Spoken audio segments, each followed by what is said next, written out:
কক্সবাজারের রামুর উত্তর মিঠাছড়ির পাহাড়চূড়ায় দাঁড়িয়ে আছে এক অনন্য শান্তির প্রতীক। ২০১২ সালের সেই ভয়াবহ আগুনের ক্ষতমুছে আজ সেখানেই মাথা উঁচু করে দাঁড়িয়েছে ১০০ ফুট দীর্ঘ সিংহসজ্জা গৌতম বুদ্ধ মূর্তি। মিঠাছড়ির পাহাড়চূড়ায় প্রবেশ মুখে রাজকীয় গেট যেন অন্য এক জগতে প্রবেশের আমন্ত্রণ জানাচ্ছে। গেট পেরোলেই শুরু হয় প্রায় ২০০ ফুট দীর্ঘ সিঁড়ি।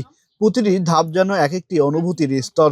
দুই পাশে সারিবদ্ধ নীরব স্থির বুদ্ধ মূর্তি, অথচ যেন জীবন্ত অভ্যর্থনা জানায় দর্শনার্থীদের। সম্প্রতি এখানে যুক্ত হয়েছে আরও ৩৯টি নতুন বুদ্ধ মূর্তি, যা পুরো যাত্রাপথে ছড়িয়েছে নান্দনিকতা। ধাপে ধাপে উপরে উঠতে উঠতে হঠাৎই চোখের সামনে খুলে যায় এক বিস্ময়কর দৃশ্য। ১০০ ফুট দীর্ঘ সিংহসজ্জা গৌতম বুদ্ধ মূর্তি। ডান কাতে শুয়ে ডান হাতের উপর মাথা রাখার বুদ্ধের এই ঐতিহ্যবাহী বিশ্রাম ভঙ্গি পুরো পাহাড় জুড়ে ছড়িয়ে দিচ্ছে প্রশান্তি। প্রতিদিন অন্তত ৬০০ পর্যটক এখানে ভিড় করছেন। হ্যাঁ, অপরূপ সুন্দর, খুবই ভালো লাগতেছে। ফ্যামিলির সাথে ফ্যামিলি মেম্বার সবাই আসছি, অনেক বেশি এনজয় করতেছি, খুব ভালো লাগে। আপাতত বৌদ্ধ মন্দির দেখলাম, সমুদ্র দেখলাম, তারপরে আরো অনেক কিছু দেখার চিন্তা ভাবনা আছে। অনেক দিনের আকাঙ্ক্ষা ছিল এই বৌদ্ধ মন্দিরে আসবো, আইসা দেখে অনেক ভালো লাগলো। ফ্যামিলি নিয়ে আসলাম, ছেলে মেয়ে ওয়াইফ এবং আমাদের ছোট ভাই বোন ভাবি এদের নিয়ে আসলাম। খুব আনন্দ উপভোগ করেছি। পূর্ব থেকে আমাদের একটা ইচ্ছে ছিল যে এখানে আসলে এই মন্দিরে আসবই। টিভিতে দেখছি, অনেক জায়গায় শুনছি, শোনার পরে আগ্রহটা বাড়ছে। এখানে এসে আরো ভালো লাগছে। এই জন্য পুনরায় আবার আমাদের ভাই বন্ধু নিয়ে আসার স্বপ্ন দেখতেছি। আমরা এই পাশ থেকে এসেছি, আমরা স্থানীয় বাসিন্দা। হচ্ছে পর্যটকদের পাশাপাশি আমরাও এখানে মানসিক প্রশান্তির জন্য আমরা এখানে এসে ঘুরতে আসি।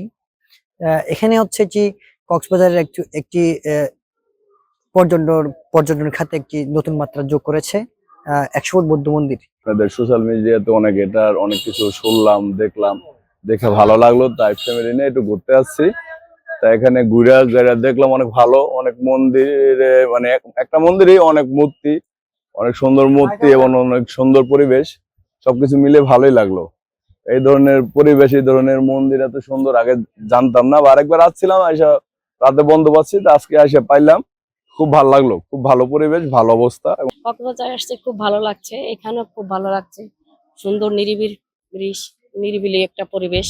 এক্সট্রিম মশার কয়েল প্ল্যান্ট ফাইবার দিয়ে তৈরি, ডেঙ্গু চিকুনগুনিয়া বাহি সহ যে কোনো মশার বিরুদ্ধে দেয় এক্সট্রিম সুরক্ষা। ২০১২ সালের ২৯ সেপ্টেম্বর রাতের আধারে কয়েকশো দুর্বৃত্ত হামলা চালায় এই বৌদ্ধ বিহারে। ভাঙচুর আর আগুনে পুড়িয়ে দেওয়া হয় সবকিছু। সেই ধ্বংসস্তূপ থেকেই শুরু হয়েছিল নতুন স্বপ্নের যাত্রা। যাকে দেখছেন তিনি এই স্বপ্নের নির্মাতা শ্রীমৎ করুণাশ্রী মহথেরাও। ২০০২ সালে তার হাত ধরেই প্রতিষ্ঠিত হয় এই বিহার। বিশেষ করে দক্ষিণাঞ্চল কক্সবাজার একটা বিশাল আকারে গৌতম বুদ্ধের এরকম বুদ্ধ মূর্তি যদি নির্মাণ করা হয়, তাহলে আমাদের বৌদ্ধরা পাশাপাশি অন্যান্য ধর্মাবলম্বী লোকজনও আসবে, দেখবে, বুদ্ধ ধর্ম সম্পর্কে জানবে, গৌতম বুদ্ধ খেয়ে কিরকম। আর তাছাড়া এটা প্রাকৃতিকভাবে ওই জায়গাটা মনোরম, মানুষের মানসিক প্রশান্তি দান করে। এরকম একটা জায়গা নির্বাচন করে এই বুদ্ধ মূর্তি ২০০২ সালেই এটা নির্মাণ কাজ শুরু হয়। তারপরে আস্তে আস্তে এটা ৩ বছর ধরে লেগেছিল, হয়েছে। তো সত্যি হওয়ার পরে দেখা গেছে এটা দেশে বিদেশের সরকারি বেসরকারি উচ্চ পর্যায় থেকে শুরু করে আমাদের বাংলাদেশে এমন কোনো গ্রামের মানুষ নাই যে আমার মনে হয় এখানে আসেনি।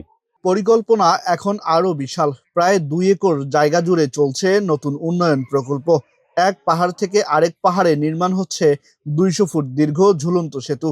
আর সেই সেতুর শেষ প্রান্তে নির্মিত হবে ১২০ ফুট উচ্চতার স্বর্ণজাদি, যার সম্ভাব্য ব্যয় প্রায় ৫ কোটি টাকা।